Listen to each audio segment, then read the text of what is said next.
Hello and welcome to another installment of the Daily Word. And the word today is Isaiah again. A few have left comments recently that, as from the perspective of Jehovah's Witnesses, they've said that they didn't feel that the Hebrew prophecies had that much relevance for Christians. Of course, they're aware of what I've put out there, no doubt, in the book, Jehovah Himself Has Become King. But I think those comments really reflect the mindset of Jehovah's Witnesses in general. Even though the Watchtower has written reams about Hebrew prophecies, there's a 2-volume set on Isaiah, for example.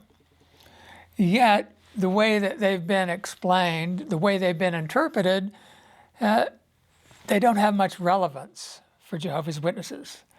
They're either applied to Christendom or they're applied to the Bible students in 1914. So they've really been rendered rather meaningless in a sense. But I want to take just one chapter of Isaiah and to demonstrate that all prophecy is interrelated, interwoven, if you will. And there's really no such thing as an obscure prophecy, only prophecy that is misunderstood, misapplied, unappreciated, or simply not fulfilled yet. But I think, as I read this select verses in the 24th chapter of Isaiah, I think you'll see how this does, in fact, relate to Christians living at the time of Christ's second coming. And that's really what it's all about, isn't it? Jesus once said that the law and the prophets were until John, and that from that time on, men were pressing on and entering the kingdom. Well, did that mean that the law and the prophets ended with John the Baptizer? No, of course not, because many of the prophecies were fulfilled in Jesus' ministry. So many details, for example, that he would be betrayed by one of his associates. Of course, we know that the law covenant ended, but even certain aspects that the law foreshadowed have not been completed yet. For example, the Sabbath was very much a part of the law, the Ten Commandments even. And yet Jesus said that the Son of Man is the Lord of the Sabbath. And Paul explained that there is a Sabbath resting that remains for the people of God. So there is a greater fulfillment. The Sabbath foreshadowed something, just as many other aspects in the law foreshadow something to come. And of course, the prophets speak a lot about the second coming of Jesus, even though it's not called that. But anyway, the prophecy begins here. Look, Jehovah is emptying the land and making it desolate. He turns it upside down and scatters its inhabitants. Well, let's stop right there. Of course, this is referring to the destruction of Judah and Jerusalem by the Babylonians. But didn't Jesus speak of the desolation of a holy place and of Jerusalem at his coming? That's really the central feature that Jesus spoke about, and how the impact it would have upon Christians, that they would be required to flee from their place of dwelling or security. Well, the next span of verses goes on to show that it will affect everyone, just as Jesus said, the tribulation will come upon the entire inhabited earth. No one will be exempt. He says it will be the same for everyone, the people as well as the priest, the servant and his master, the servant and her mistress, the buyer and the seller, the lender and the borrower, the creditor and the debtor. The land will be completely emptied It will be completely plundered, for Jehovah has spoken his word. Well, the land it's talking about, as I say, originally we realized it was a literal physical land. But at the return of Christ, Christians do not possess a land. They're in an organization, a congregation, a brotherhood. The Bible calls it a brotherhood, an association. And that is what is disbanded, you might say, brought to waste. And why is that? The land mourns, it is wasting away, the productive land withers, it is fading away, the prominent people of the land wither. The land has been polluted by its inhabitants, for they have bypassed the laws, changed the regulation, and broken the lasting covenant. So God has issues, doesn't he, with people that are in a covenanted relationship with him. That would be anointed Christians who are under the law of Christ. It's not a given that they're faithful, right? If they're unfaithful, it doesn't mean God breaks his covenant. It means he has to correct them, he has to punish, and he has to get rid of those who are untrue. Isn't that what I spoke recently about the prophecy of Joel, and it's set in a similar setting, agricultural setting, and the vine is withered, the fig tree is withered, the farmers and the vine dressers go into mourning, the harvest is lost. And that's exactly what it's talking about here in the 24th chapter of Isaiah. Except we appreciate that Joel was not talking about a literal agricultural setting. That was just the symbolism employed. It's talking about the loss of the end of the Christian ministry, the end of the harvest. Same thing here. The new wine mourns, the vine withers, and all those cheerful at heart are sighing. The joy of the tambourines has ceased, the noise of the revelers has ended, the happy sound of the harp has ceased. So that's the end of singing songs and kingdom songs and meeting together at assemblies and all the good times. It comes to an end because Jehovah has issues with our having broken the lasting covenant.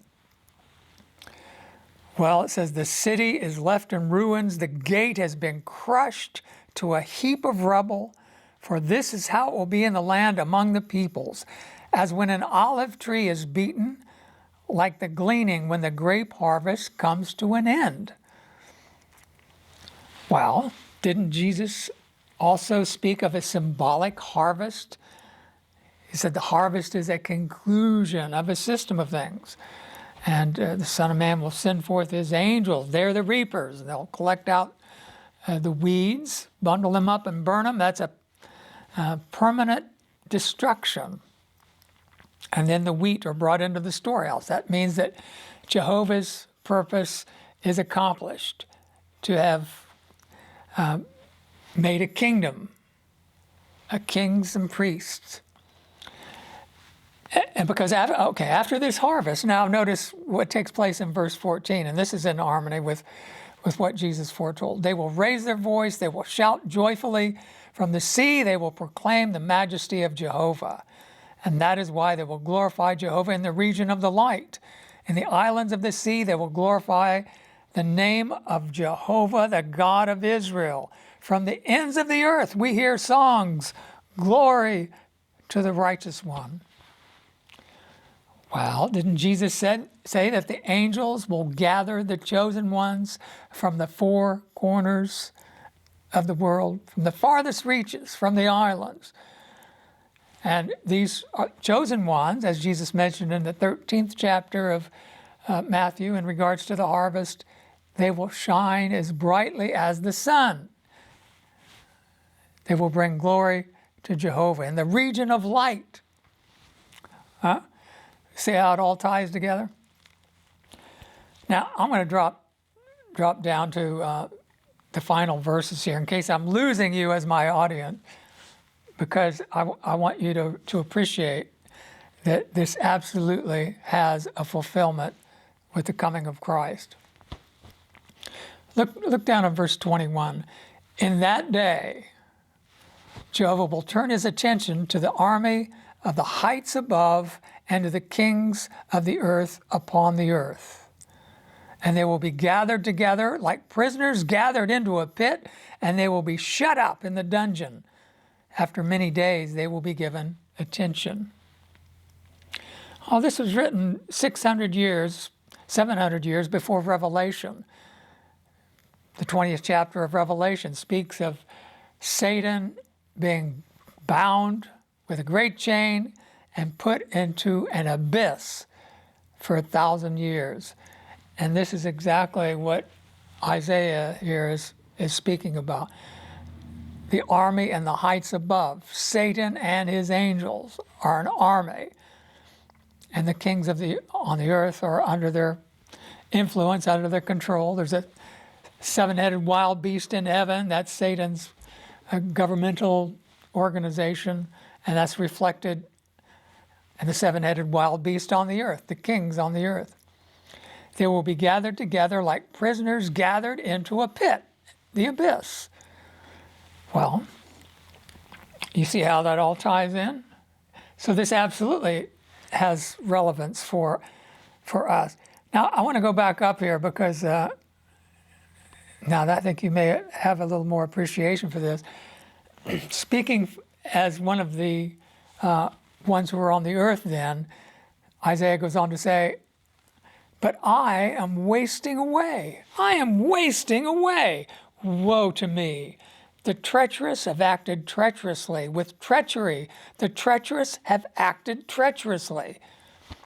Terror and pits and traps await you, inhabitant of the land. Anyone fleeing from the sound of terror will fall into the pit, and anyone coming up from the pit will be caught in the trap. For the floodgates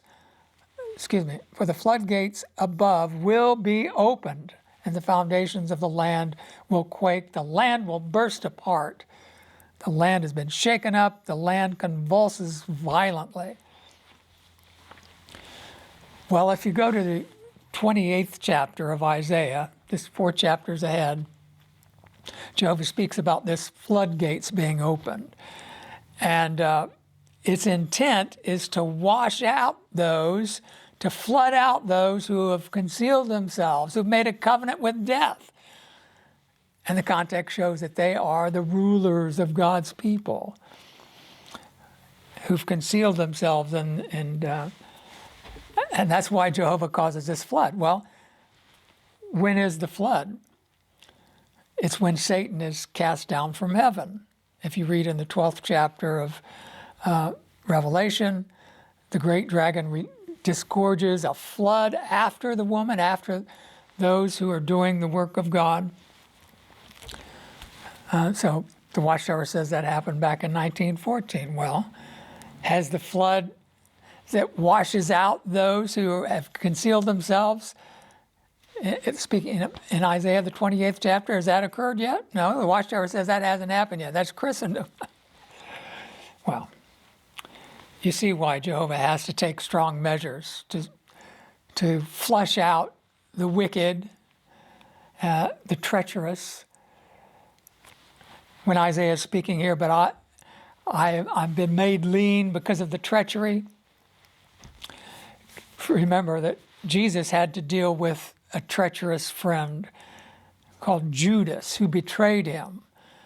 And Jesus foretold that during the time of the end, there will be brothers turning brothers into, have them put to death.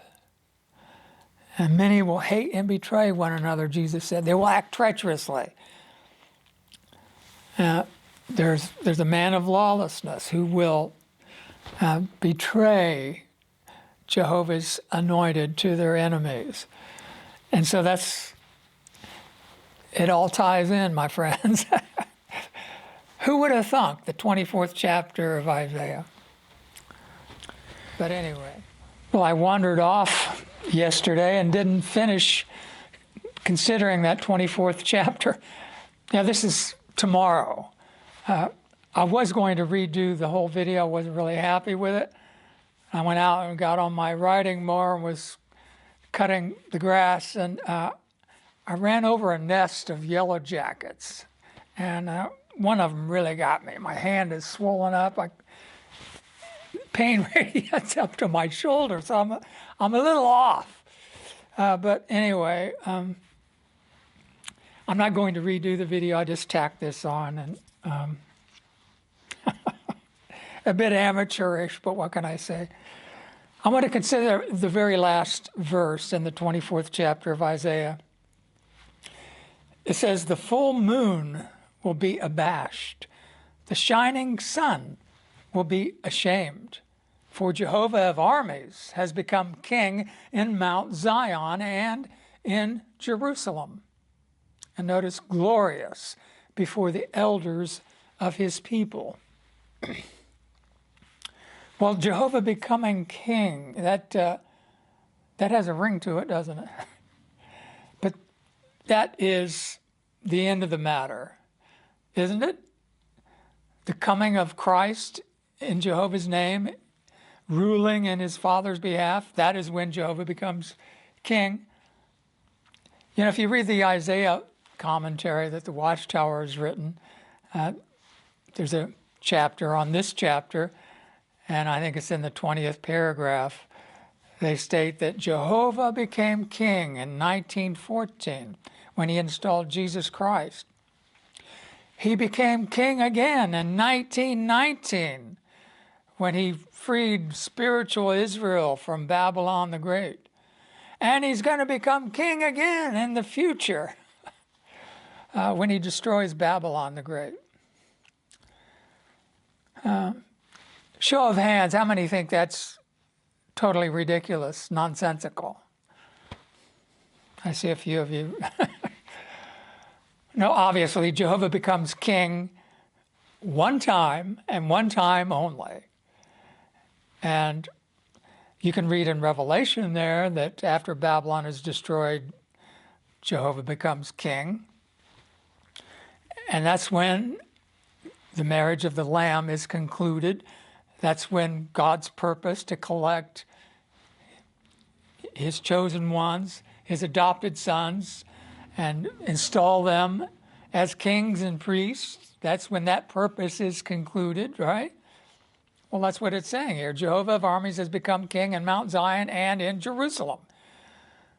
Don't we have a vision in Revelation of the Lamb standing upon Mount Zion, and with him 144,000 having the name of his Father and the name of the Lamb written on their foreheads? Glorious before the elders of his people. Jehovah has elders. Well, the 24 elders, sorry. Well, when you think about it, Jehovah was alone forever, and no one could really appreciate him. Obviously, there would have to be intelligent creatures. Animals can't really appreciate Jehovah. And we as humans can, but only from a distance, you might say. We can appreciate the things that God does, his handiwork, his creation. We look up at the stars and we can appreciate that there's a grand creator. But you really, I think, have to see Jehovah, stand before him, and be able to relate to him on his level in order to appreciate him. And so that's what Jehovah wants. He wants worshipers. Isn't that what Jesus said to the Samaritan woman, that God is a spirit and those worshiping him must worship in spirit and truth? He said, in fact, God is looking for such like ones to worship him. God wants to be worshiped. He knows he's worthy of our adoration. He wants us to really get the sense of who he is, how awe-inspiring and wonderful and beautiful. And so that's why he has purpose to have peers, you might say, persons that can relate to him on his level and enjoy godship, if you will, as Jesus does, and those in union with Christ. So that is the culmination. When Jehovah becomes king, his enemies are vanquished. And isn't that, again, what the Psalm says, that Christ will sit at Jehovah's hand until his enemies are made to be a stool for his feet, and then he will go out and finish them off. And when he becomes king, Jehovah becomes king, because Jesus rules exactly as Jehovah would. He judges exactly as Jehovah would. There's no fall off, you might say. It's interesting, this theme of Jehovah becoming king is really, you might say, the theme of the Bible. Don't we pray, let your kingdom come? And as I say, there's really no obscure prophecies, only unappreciated prophecies. And the book of Obadiah is surely one of those. It's like the letter of Jude, in the Greek scriptures, it's just one chapter.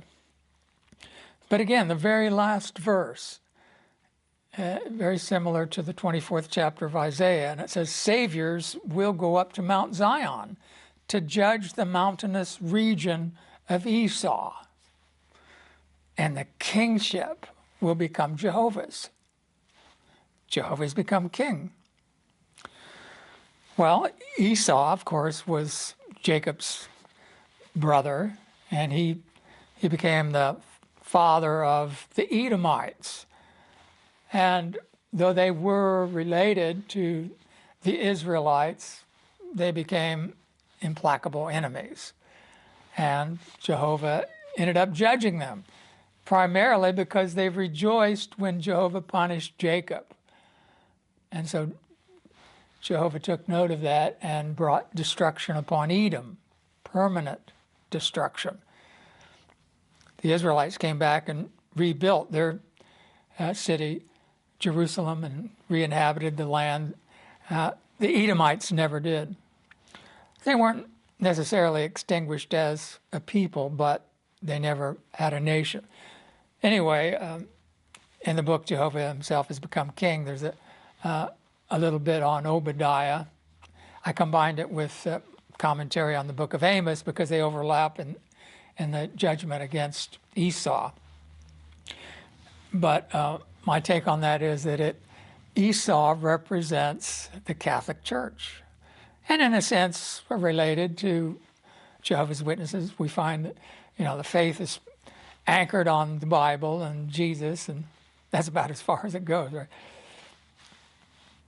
But anyway, these saviors that go up to Mount Zion, we don't think of the 144,000 as saviors, but that's what it's referring to here. That's 144,000 with the Lamb on Mount Zion, and they will save the great crowd. When Christ comes, all the holy ones are with him, so they take part in destroying the wicked and saving those who have put their faith in Christ and his brothers. And they rule with Jesus.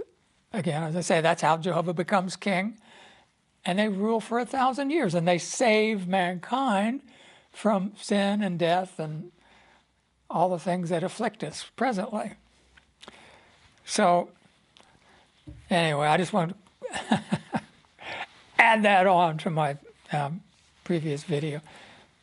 I'm going to go get some Benadryl or something, man. You wouldn't think a little yellow jacket. I mean, I've been stung before. He must have hit a nerve. Anyway, Sorry. Thanks for watching.